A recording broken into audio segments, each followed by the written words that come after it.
पहला दोस्तों अब मैं पेश करने जा रहा हूं जो हमारा महत्वपूर्ण इंपॉर्टेंट टॉपिक है, concept of agreement and context and with its relation with cooperative housing society. इस विषय पर प्रकाश डालेंगे एक्सपर्ट तमाम विषय के, जैसा मैंने उनके शुरुआत में बताया, एडवोकेट श्री प्रसाद परब साहब, जो एक्सपर्ट डायरेक्टर हैं the Maharashtra state housing federation के, अनुभवी हैं और काफी अच्छे आजकल इनके लेक्चर्स बड़े अवेयर और एजुकेट कर रहे हैं। तो आज इस प्लेटफॉर्म में महासेवा, यूनिसेफ और यूनाइटेड वे के इस प्लेटफॉर्म में आज अवेयर करेंगे, एजुकेट करेंगे निश्चित ही। और आप लोगों को ये वेबिनार बड़ा पसंद आएगा और आप यहाँ से कुछ लेके जाएंगे। इसी बात के साथ में मैं स्वागत करता हूँ एडवोकेट श्री प्रसाद परब साहब का। प्लीज वेलकम परब साहब। Thank you Sunil sir. And today our topic is, मतलब हम लोग जो आज देखना चाह रहे हैं वो contracts, concept of contracts and agreements की तरफ।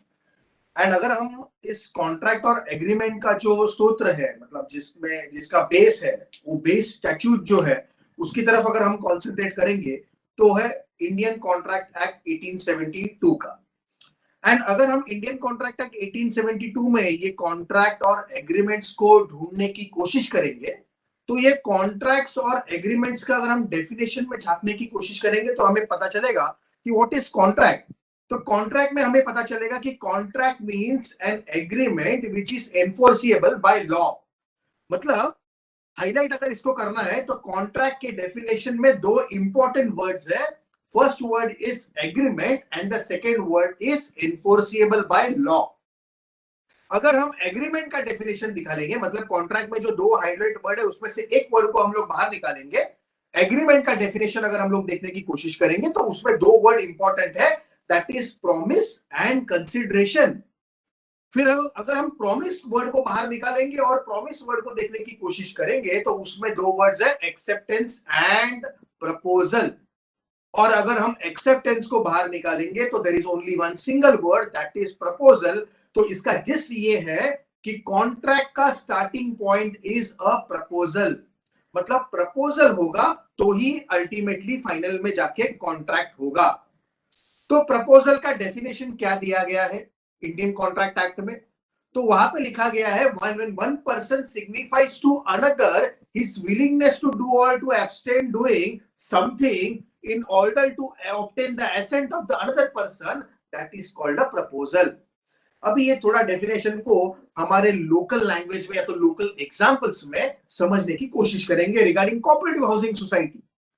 तो हमारे सोसाइटी में एक ए नाम का मेंबर है जिन्होंने बी नाम के मेंबर को कहा कि मेरा जो घर है वो मुझे बेचना है 1 करोड़ में, क्या आप लेना चाहते हैं? That is nothing but a proposal. अगर आप डेफिनेशन को कंपेयर करेंगे तो when one person, the person A signifies to another person is B, his willingness to do or to abstain from doing something, मैं घर मेरा बेचना चाहता हूं 1 करोड़ में, आप लेना चाहते हैं क्या? In order to obtain the assent of that another person B, और फिर B का assent लेने के लिए मैंने ये प्रपोजल दिया है, so that is called a proposal। तो लेकिन इस प्रपोजल को थोड़ा हम लोग डिटेल में इलॉबरेट करेंगे। जब हम कहते हैं कि ए नाम का व्यक्ति बोलता है बी नाम को कि मेरा घर बेचना है, आप लेंगे क्या? That is a proposal. तो उसका मतलब है प्रपोजल के बाद होगा एक्सेप्टेंस, एक्सेप्टेंस के बाद होगा एग्रीमेंट, एग्रीमेंट के बाद होगा contract. And if breach of contract करेंगे तो there will be liable for damages. तो नाउ हम लोग ये एग्जांपल को थोड़ा ट्विस्ट करेंगे। ट्विस्ट इस तरह करेंगे कि इसी सोसाइटी में ए नाम का जो मेंबर है वो बी नाम के मेंबर को कहता है कि आज रात को मेरे घर पे डिनर पे आप आओगे क्या? तो बी नाम का व्यक्ति जो है वो कहता है कि जरूर आएंगे, हम तो सपरिवार आपके घर पे आएंगे। तो नाउ प्रपोजल हो गया, ये डेफिनेशन में बैठ रहा है। अगर आप इंडियन कॉन्ट्रैक्ट एक्ट के डेफिनेशन प्रपोजल को देखेंगे तो ये डेफिनेशन में बैठ रहा है कि उन्होंने आमंत्रण दिया है बी को खाना खाने के लिए और बी ने एक्सेप्टेंस दिया है। Now there is an agreement. तो नाउ इफ बी नाम का जो व्यक्ति है वो रात को खाना खाने को नहीं जा रहा है और ए नाम का जो व्यक्ति है उसके घर पे जो खाना बना है वो वेस्ट हो रहा है, तो whether B will be liable for damages, that is breach of contract, breach of agreement. इस एग्जांपल को थोड़ा हम पकड़ के चलेंगे और एक एग्जांपल लेंगे। तो ए नाम का व्यक्ति है सोसाइटी में, उसने कहा बी नाम के व्यक्ति को कि हम एक मूवी देखने को चलेंगे। तो उस थिएटर में बी नाम के व्यक्ति ने कहा कि आप एक काम कीजिए, आप जाके मूवी के टिकट्स निकालिए, मैं मूवी शुरू होते ही आ जाऊंगा। ए नाम का व्यक्ति मूवी के टिकट्स निकाल के वहां पे थिएटर पे खड़ा है, वेट कर रहा है, पिक्चर फिल्म खत्म हो गई, फिर भी बी नाम का व्यक्ति आया नहीं है। Weather this is a breach of promise, breach of contract, when he is liable for damages. इस तीनों एग्जांपल्स को कंपेयर करके हमें ये मालूम पड़ता है कि ये सारे के सारे डेफिनेशंस प्रपोजल के डेफिनेशन में बैठ रहे हैं। तो फिर whether it is as per the court of law's jurisdiction to entertain the breach of contract, तो आंसर इज नो। व्हाई? तो in the case of Kalaiya Haider versus Sheikh, honourable supreme court ने ये कहा था कि the intention of the party should to be enter legal relationship and not socio relationship. इसका मतलब ये है, जो हमने फर्स्ट एग्जांपल लिया कि ए नाम का व्यक्ति जो है वो अपना फ्लैट बेचना चाह रहा है, that is a valid proposal because the intention of the parties was to enter into a legal relationships. And in the second and third example, we have seen that the intention of the parties were to enter into a socio relationship. So socio relationship के पास अगर आप जाएंगे court में, तो court में उसको आपको स्थान नहीं मिलेगा। ये हो गया हमारा बेसिक ऑफ प्रपोजल। फिर उसके बाद आता है एक्सेप्टेंस। एक्सेप्टेंस में क्या कहा गया है? A person to whom the proposal is made gives his assent thereto, उसका मतलब है द प्रपोजल इज एक्सेप्टेड। जिस व्यक्ति को उस प्रपोजल के बारे में जानकारी दी गई है और उस व्यक्ति ने उसे यस करके बोला है, एसेंट दिया है, तो then that proposal is accepted, उसे ही हम एक्सेप्टेड कहते हैं। और proposal when accepted it becomes a promise. मतलब प्रपोजल एक एंटिटी है, एक्सेप्टेंस एक एंटिटी है, और जब ये दोनों का समाविष्ट हो जाता है तो एक तीसरी एंटिटी क्रिएट होती है जिसे हम कहते हैं promise. And every promise and set of considerations it forms an agreement. मतलब ये promise along with the consideration goes and form an agreement. तो हम अभी है एक्सेप्टेंस की तरफ। मतलब क्या है? जिस व्यक्ति को प्रपोजल दिया गया है उसने अगर एसेंट दिया तो दैट इज एक्सेप्टेंस। तो हमारे पास एक लैंडमार्क जजमेंट है, वो है लालमन शुक्ला वर्सेस गौरी दत्त।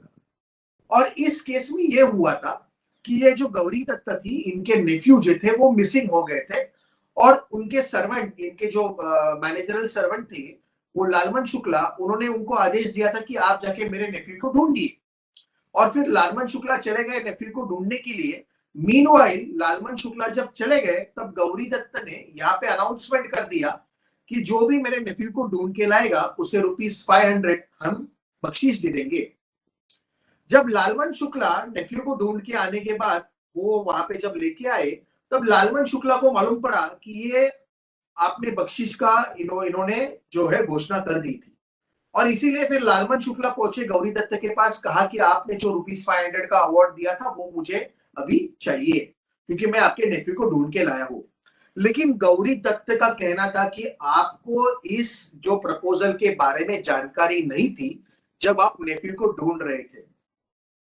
तो ये गया मैटर कोर्ट में, और कोर्ट ने डिसाइड किया कि the proposal should be communicated.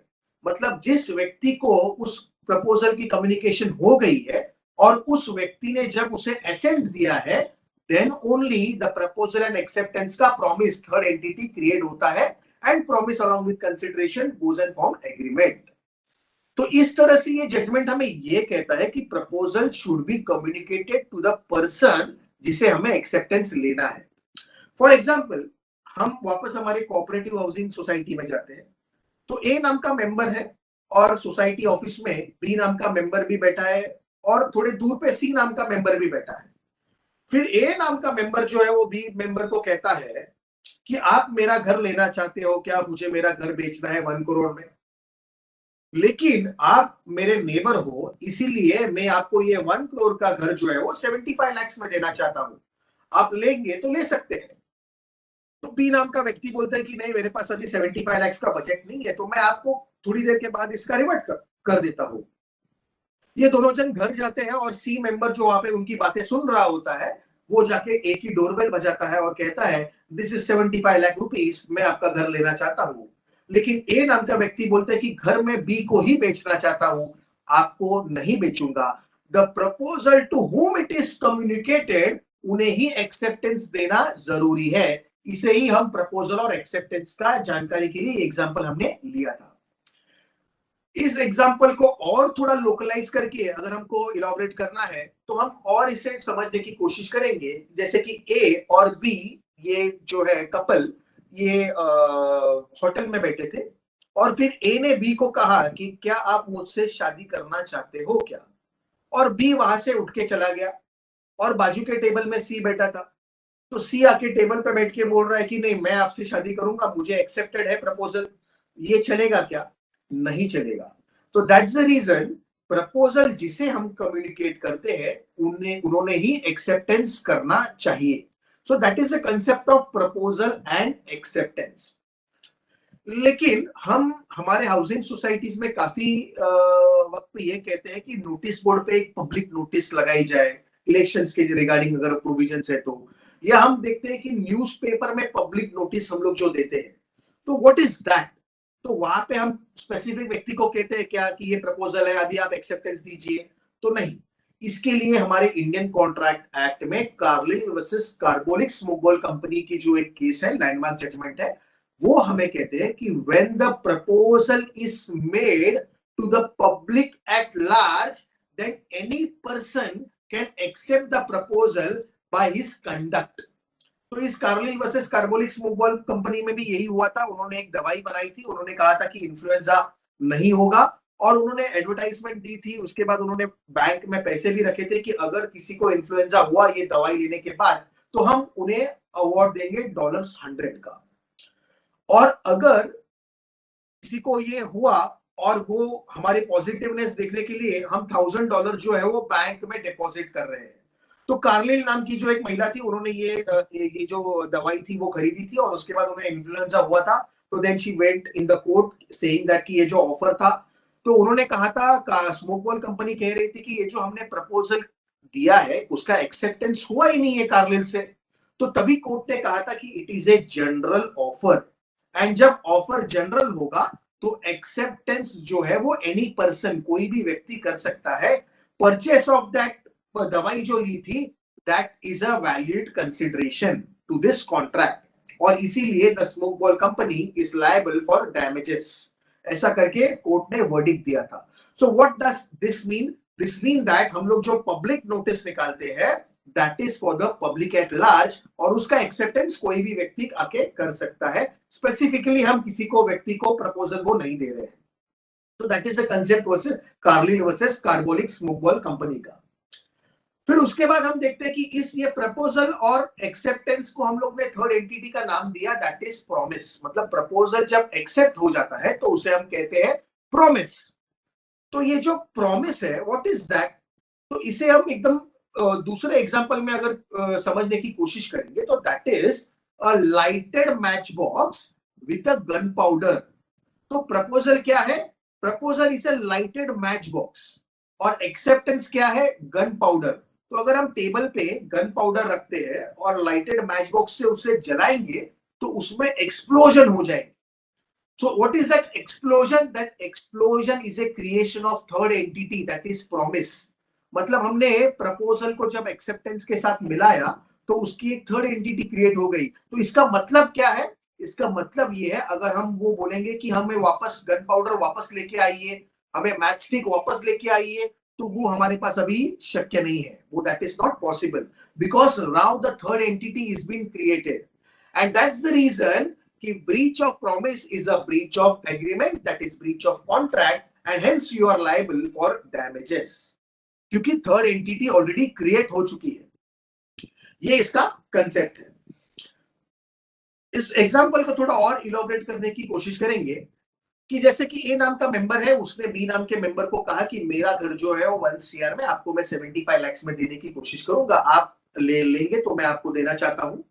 और बी नाम का व्यक्ति ने कहा है कि मैं सोच के आपको बताऊंगा, और उन्होंने 5 साल में सोचने की पूरी कोशिश की। After 5 years he came back to A and said that कि आपने मुझे 5 साल पहले जो आपने मुझे प्रपोजल दिया था कि ये 75 लाख का घर है, मुझे आज मंजूर है, आप मुझे देना चाहते हैं, मैं आपको ये 75 लाख देना चाहता हूं.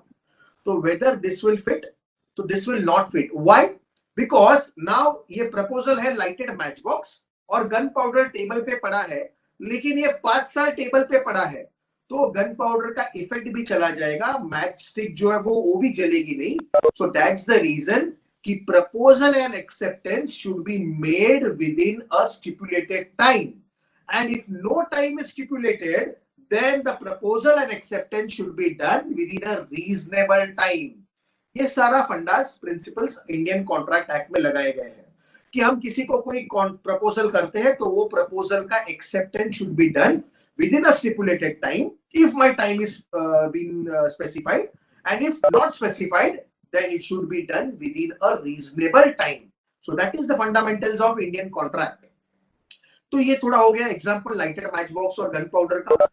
आगे थोड़ा बढ़ते हैं. तो जब हम लोग कोई मॉल में जाते हैं और मॉल में हम देखते हैं कि वहां पे शॉप के बाहर ऑफर लगा हुआ है 50% डिस्काउंट, और हम अंदर जाते हैं, शर्ट हम देखते हैं तो शर्ट पे लिखा होता है 2000 रुपीज डिस्काउंट 50%, 1000 रुपीज.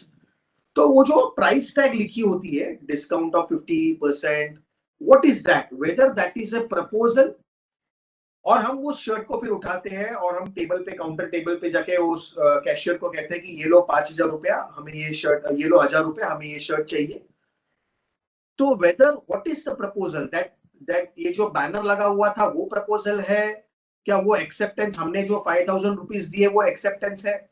सो इसे हम क्या कहते हैं, जो बैनर लगा होता है वो है इन्विटेशन टू द प्रपोजल, यानी इन्विटेशन टू द ऑफर. और जब हम वो शर्ट उठा के उस टेबल पे रखते हैं, कहते हैं कि ये शर्ट मुझे चाहिए, ये लो 1000 rupees, so that is the proposal to the cashier. और वो प्रपोजल, वो कैशियर जब कहता है कि ठीक है ये आप 1000 रुपया दीजिए और ये शर्ट लेके जाइए, दैट इज एक्सेप्टेंस. अगर उसके पास हमारे साइज का शर्ट नहीं है तो वो कहता है कि ये शर्ट आपके साइज का अवेलेबल नहीं है, आप कल आइए और लेके जाइए, तो एक्सेप्टेंस जो है वो रिजेक्ट हो गया, रिवोक हो गया. यही एग्जांपल हम टिकट, मूवी देखने जब जाते हैं और हम टिकट काउंटर पे कहते हैं कि टिकट, तो व्हाट इज, ये जब हम लोग टिकट कहते हैं तो ये क्या होता है, और वहां पे बोर्ड लगा होता है ₹500 जो बोर्ड होता है वो, तो ₹500 जो बोर्ड होता है that is invitation to the proposal. हम जब टिकट कहते हैं दैट इज प्रपोजल. सामने वाला जो है वो टिकट काउंटर वाला जो बैठा हुआ आदमी है वो बोलता है कि पूरा शो फुल हो गया है, आप रिटर्न हो जाइए, तो एक्सेप्टेंस को रिवोक कर दिया गया है. तो this is not an valid acceptance. तो ये हम कहते हैं प्रपोजल, और वो होता है एक्सेप्टेंस. जो बोर्ड लगा होता है वो इन्विटेशन टू द प्रपोजल. तो ये हम क्यों, ये एग्जांपल को हम क्यों ले रहे हैं, this is because when we put tenders in our cooperative housing society, the tenders are nothing but the invitation to the proposal, that is invitation to the offer. They are not the proposal. जो tenders होते हैं वो repair के जो हम लोग tenders निकालते हैं या रीडेवलपमेंट के जो हम टेंडर्स निकालते हैं, they are invitation to the proposal. और जब टेंडर को कोई कॉन्ट्रैक्टर, कोई बिल्डर लेके जाके उसको भर के हमें रिटर्न देता है, तो दैट इज प्रपोजल.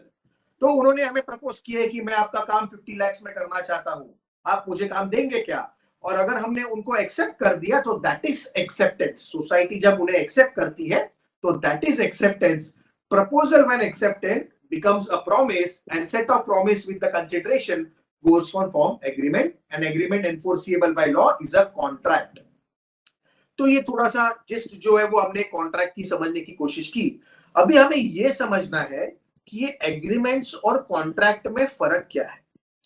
तो what is the definition of contract. Contract का डेफिनेशन ये कहता है कि agreements which are enforceable by law are contracts. मतलब जो agreements which are enforceable by law, they are contracts.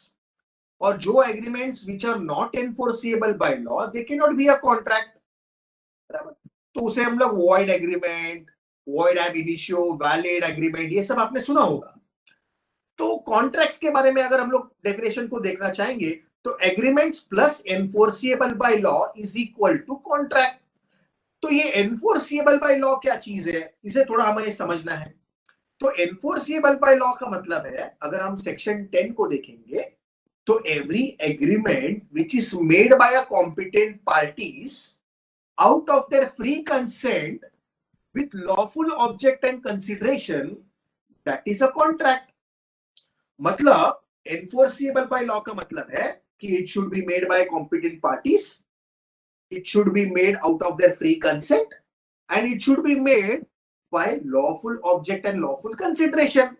तो ये तीन चीज का समाविष्ट जब एग्रीमेंट के साथ हो जाता है तो उसे ही हम कॉन्ट्रैक्ट्स कहते हैं. थोड़ा डिटेल में इलॉबरेट करेंगे.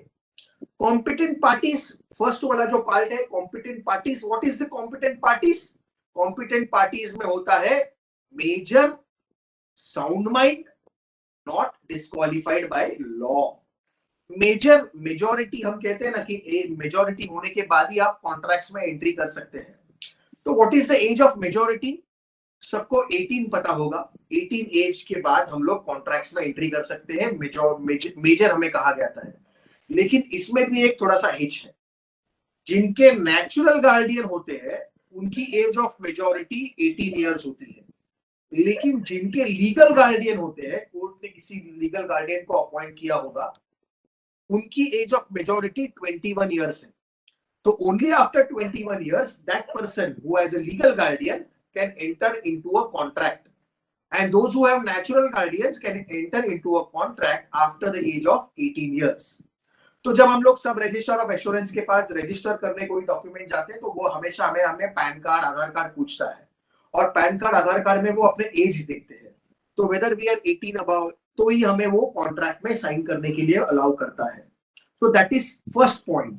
Competent parties का पहला point है he should be a major. The second point is he should be of a sound mind. Sound mind, sound mind का मतलब होता है, इसमें भी दो तीन कैटेगरीज है. इडियट है, लूनाटिक है. तो ये लूनाटिक में कैटेगरीज में अगर हम लोग देखेंगे, सम पर्सन जो होते हैं वो कभी कभी साउंड होते हैं, फिर बीच में वो अनसाउंड हो जाते हैं, और then again they become sound. तो इसका मतलब क्या है कि when they are sound they can make and they can enter into a contract, but when they are unsound they cannot enter into a contract. तो हम देखते हैं जब हम गिफ्ट डीड बनाते हैं, हमारे जब सोसाइटी में हमारे सामने गिफ्ट डीड आता है, तो गिफ्ट डीड के पीछे बाजू एक मेडिकल सर्टिफिकेट लिखा होता है, और वो मेडिकल सर्टिफिकेट में डॉक्टर वही कहता है कि ये जो आदमी गिफ्ट डीड कर रहा है he is of a sound mind, perfectly of a physical and mental stage, और ये जो एंटर कर रहा है वो अपने इच्छा अनुसार वो एग्रीमेंट में एंटर कर रहा है. तो ऐसा एक सर्टिफिकेट पीछे हमें देखने को बार बार मिलता है, मेडिकल सर्टिफिकेट. और इसीलिए ये फैक्टर जो है वो इंपॉर्टेंट है कि जब हम लोग कॉन्ट्रैक्ट में एंटर करेंगे तो he should be of a sound mind. Next part जो उसका है, not disqualified by the law.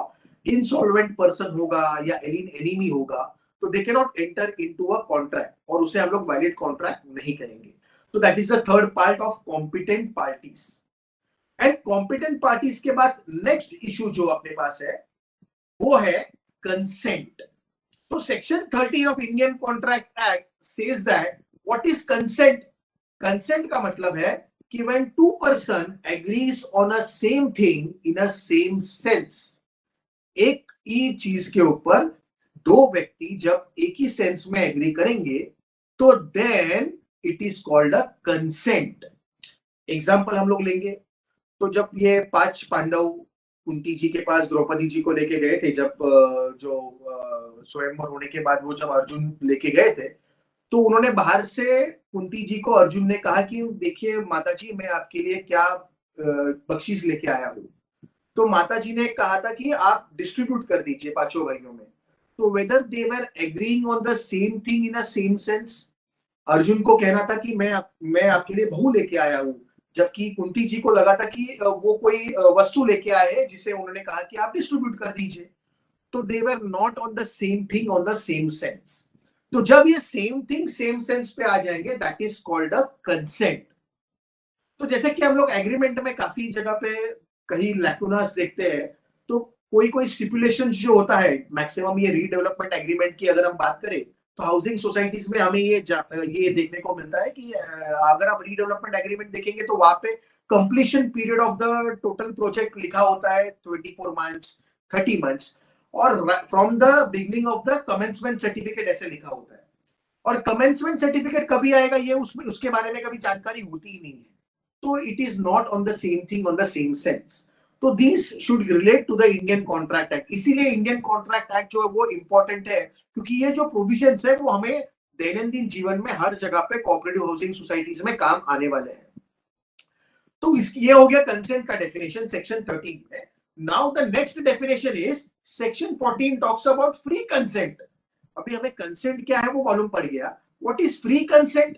तो फ्री कंसेंट यानी the consent which is out of the coercion, undue influence, misrepresentation, fraud, mistake, उसे ही हम फ्री कंसेंट कहते हैं। यानी पहला पार्ट अपन देख लेंगे, कोवर्जन लिखा हुआ है। What is coercion? Coercion यानी threatening or committing to threaten any act which is forbidden by the Indian Penal Code. For example, हम लोग कोऑपरेटिव हाउसिंग सोसाइटीज में रीडेवलपमेंट की ही बात करेंगे। काफी जगह पे ये केसेस हाईकोर्ट में आए हुए हैं और उन्होंने कहा है कि हमें रीडेवलपमेंट एग्रीमेंट में एंटर करने के लिए थ्रेटन किया गया है, सोसाइटी ने थ्रेटन किया हुआ है या कहीं और से आउटसाइड फैक्टर्स जो है उन्होंने थ्रेटन किया हुआ है। तो what is this? This is coercion. And अगर कोवर्जन के साथ में एग्रीमेंट हुआ है तो that agreement can be treated as a voidable at the option of the other party. जिसको कोवर्जन करके एग्रीमेंट में एंटर करने के लिए कहा गया है वो व्यक्ति आगे चल के कोर्ट में जाके कह सकता है कि मुझे ये एग्रीमेंट कोवर्जन के साथ में एंट्री करने के लिए कहा गया था, तो इसीलिए इस एग्रीमेंट को वॉइड करके आप ट्रीट कर दीजिए। तो it is voidable at the option of the other party जिसके अगेंस्ट में कोवर्जन हुआ है, जिसके साथ कोवर्जन हुआ है। तो ये थ्रेटनिंग का जो विषय है इसे थोड़ा हम इलॉबरेट करने की कोशिश करेंगे।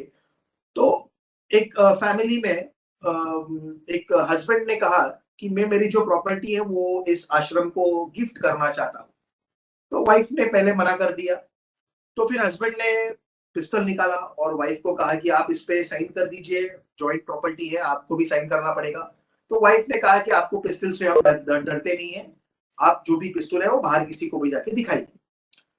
फिर हस्बैंड ने सोचा यार ये तो कुछ पात्रा जम नहीं रहा है, तो दूसरा कुछ ऑप्शन देखेंगे।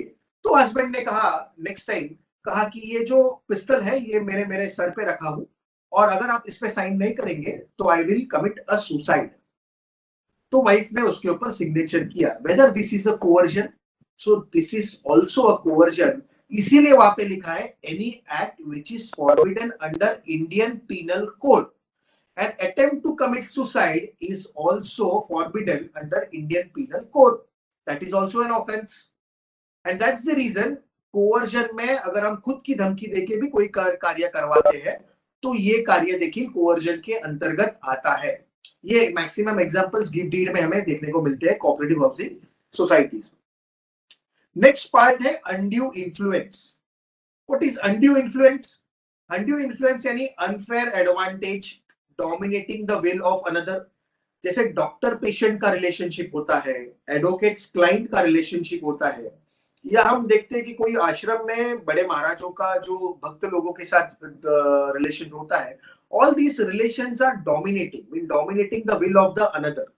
और इस dominating relation will of another का जिसे हम फिड्यूशरी रिलेशनशिप कहते हैं, इस रिलेशनशिप का अगर कोई गैर फायदा लेता है और इस गैर फायदा लेने के बाद अगर कोई किसी को कॉन्ट्रैक्ट में एंट्री करने को बोल देता है, एग्जाम्पल यानी 5 करोड़ की प्रॉपर्टी 5 लाख में दी गई, तो इसे हम क्या कहेंगे? इसे हम अनड्यू इन्फ्लुएंस, अनकंसाइनेबल बार्गेन और unfair advantage dominating the will of another, इसे ही कहेंगे।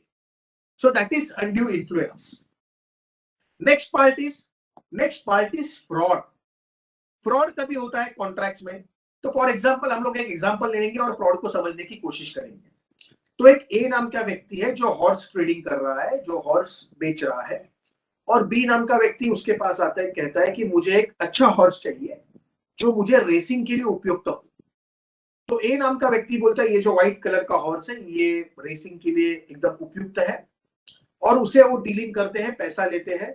बी नाम का व्यक्ति जब उस हॉर्स के ऊपर बैठता है तो horse was of unsound mind, unsound होने की तरह वो पूरा उसको लेके जाके बाहर फेंक देता है। तो what is this? This is a fraud contract. इसका मतलब क्या है? There is a deceit. मतलब क्या हुआ है? चीट कर दिया गया है सामने वाले को। हमारे कॉन्ट्रैक्ट्स, जब हम कॉन्ट्रैक्ट्स करते हैं तो यहाँ पे भी हम काफी सारा कोऑपरेटिव हाउसिंग सोसाइटीज में बिल्डर की तरफ से हमें काफी सारे कंप्लेंट्स आते हैं कि एक फ्लैट जो है वो काफी सारे लोगों को बेचा गया है. What is this? This is also an example of fraud. और मिसरिप्रेजेंटेशन और फ्रॉड में एक थिन लाइन का डिफरेंस है. इसका आंसर है fraud minus intention to deceive is equal to misrepresentation. मतलब ए नाम का व्यक्ति हॉर्स ट्रेडिंग कर रहा है, हॉर्स को बेच रहा है, और बी नाम का व्यक्ति वहां पे आने के बाद उन्हें कहता है कि मुझे ये हॉर्स चाहिए, आप मुझे ये साउंड माइंड का हॉर्स दीजिए, मुझे रेसिंग के लिए उपयुक्त हॉर्स दीजिए. लेकिन जब ये ट्रांजैक्शन होते रहता है तभी वो जो हॉर्स है वो अनसाउंड हो जाता है, और ए नाम के व्यक्ति को ये पता नहीं है कि हॉर्स जो है वो अनसाउंड हुआ है. और डीलिंग होने के बाद भी जब उसके ऊपर बैठता है, now that horse is of unsound mind, and उसे जाके वो पहाड़ के पीछे फेंक देता है. तो what is this? This is misrepresentation. Here A नाम के व्यक्ति को ये पता नहीं था कि वो फ्रॉड इंटेंशन डिसीव कर रहा है, वो हॉर्स जो है वो अनसाउंड माइंड है, ये उसे पता नहीं था. तो काफी सारे जगह पे हम देखते हैं कि कोई एक जन कॉन्ट्रैक्ट में एंट्री कर रहा है और दूसरा व्यक्ति जो है वो साइमल्टेनियसली डिसीजन लेके दूसरे कॉन्ट्रैक्ट में, उसी कॉन्ट्रैक्ट में एंट्री कर रहा है. तो that is what, that is misrepresentation, where there is no intention to deceive another. So all these contracts are voidable at the option of the other party. और उसके बाद आता है mistake of fact. तो what is this mistake? Mistake का मतलब ये है कि सपोज ए नाम का व्यक्ति जो हॉर्स को डीलिंग कर रहा है और बी नाम का व्यक्ति वहां पे आके बोलता है कि मुझे ये हॉर्स चाहिए, साउंड माइंड है तो चाहिए, मुझे रेसिंग के लिए उपयुक्त हॉर्स चाहिए. और जब ये डीलिंग उन दोनों की चल रही होती है तभी ये जो हॉर्स है वो उसकी मृत्यु हो जाती है. ये दोनों को पता ही नहीं चल रहा है कि जब हम लोग डीलिंग कर रहे हैं तो हॉर्स मृत्यु हो गया है. तो that is mistake. And when there is mistake of fact, the agreement itself is void. No need of contract avoidable, it is void. जैसे फॉर एग्जांपल हम किसी प्रोजेक्ट की डीलिंग कर रहे हैं और गवर्नमेंट ने वहां पे आके वो टेंडर्स, पूरा जो प्रोजेक्ट है उसे ही स्क्रैप कर दिया है. तो प्रोजेक्ट तो होने वाला है नहीं है और हम इस एग्रीमेंट में एंट्री कर रहे हैं, दैट इज मिस्टेक. तो agreement itself is void. That agreement can not stand in the court of law. So all these are free consent. तो हमने पहले क्या देखा? Competent parties, free consent, and third part is lawful object and lawful consideration. Lawful object and lawful consideration. तो what is lawful object and lawful consideration? इसे भी हम example में थोड़ा समझने की कोशिश करेंगे. तो हमने एक पेपर में एडवर्टाइजमेंट दी कि हमारे पास जॉब की वैकेंसी है, 25,000 रुपीज सैलरी मिलेगी, तो जिसे भी काम करना है वो आ सकते हैं. और काम कभी करना है तो रात को 10 बजे के बाद और सुबह 4 बजे तक. That is the working hours. तो काफी सारे लोग आए काम करने के लिए और हमने रिक्रूट भी कर लिया. और बाद में हमें उन्होंने वर्क प्रोफाइल समझाया कि आपको काम क्या करना है. तो आपको करना है रॉबरी. रात को हम लोग निकलेंगे और हम रॉबरी करेंगे. तो weather this is a lawful object with a lawful consideration. Now the object is not lawful, hence the contract, the agreement itself is void. Now ये एग्रीमेंट लेके हम कोर्ट में नहीं जा सकते कि हमें 25,000 नहीं दिया, हम काम करने के लिए आए थे. तो now here the object is void. ये हमें हाउसिंग सोसाइटीज में कहां देखने को मिलेगा? हम एग्जांपल की तरह लेके समझने की कोशिश करते हैं. तो हमारे बायलॉज के काफी सारे प्रोविजंस है और बायलॉज में ये लिखा गया है कि अगर फ्लैट ट्रांसफर होता है तो कोऑपरेटिव सोसाइटीज जो होते हैं वो मैक्सिमम 25,000 रुपीज ट्रांसफर प्रीमियम जो है वो ले सकते हैं. लेकिन कई जगह पे हमें ये देखने को मिलता है कि काफी सारे सोसाइटीज जो होते हैं वो 2 lakh rupees, 3 lakh rupees transfer premium जो है वो चार्ज करते हैं. Now whether this is a lawful consideration, so that is not a lawful consideration as per section 23-24 of the Indian Contract Act. तो ये lawful consideration नहीं हुआ, क्योंकि कॉन्ट्रैक्ट क्या हुआ था, बायलॉज में क्या लिखा है, हमारे प्रोविजंस में क्या लिखा है, 25,000. उसके ऊपर आप नहीं ले सकते. तो उसके ऊपर अगर आप लेंगे तो that agreement itself is void. तो इसे हम लॉफुल ऑब्जेक्ट और लॉफुल कंसिडरेशन की तरफ ट्रीट करेंगे. एंड फिर हमने अभी क्या देखा? तो agreement plus enforceable by law, that is equal to contracts. और एनफोर्सेबल बाय लॉ में हमने 3 पार्ट देखे, competent parties, free consent and lawful object and consideration. तो इस सारा चीज को देखने के बाद हमें यह समझ में आता है कि एग्रीमेंट्स कभी कॉन्ट्रैक्ट्स होते हैं, और कॉन्ट्रैक्ट का जो पहले स्तोत्र है प्रपोजल, प्रपोजल के बाद एक्सेप्टेंस कैसे होगा, एक्सेप्टेंस होने के बाद उसे प्रॉमिस कहा जाता है, और प्रॉमिस में जब कंसिडरेशन मिल जाएगा तो उसे ही एग्रीमेंट कहते हैं, और एग्रीमेंट होने के बाद जब ये एनफोर्सेबल बाय लॉ हो जाएगा तो उसे ही हम कॉन्ट्रैक्ट्स कहते हैं। और इसी तरह से ये सारे कॉन्ट्रैक्ट्स हम हाउसिंग सोसाइटीज में हमें देखने को मिलते हैं, जैसे कि एग्रीमेंट फॉर सेल होता है। एग्रीमेंट फॉर सेल को हम क्या कहेंगे, तो उसे हम example, best example of promise कहेंगे। What is sale deed, sale deed is the best example of contract. What is gift deed, gift deed is the best example of contract. What is exchange deed, exchange deed is the best example of contract. और ये जो contract free consent, competent parties और lawful object and lawful consideration से होगा, तभी इसे contract की पूरी तरह से प्रोविजन जो है वो एप्लीकेबल्स होंगे, और तभी इसे हम कॉन्ट्रैक्ट इस तरह से संबोधित करेंगे। तो इस तरह से हमने ये थोड़ा कॉन्ट्रैक्ट्स और एग्रीमेंट्स की जानकारी जो है वो इन शॉर्ट समझने की कोशिश की थी।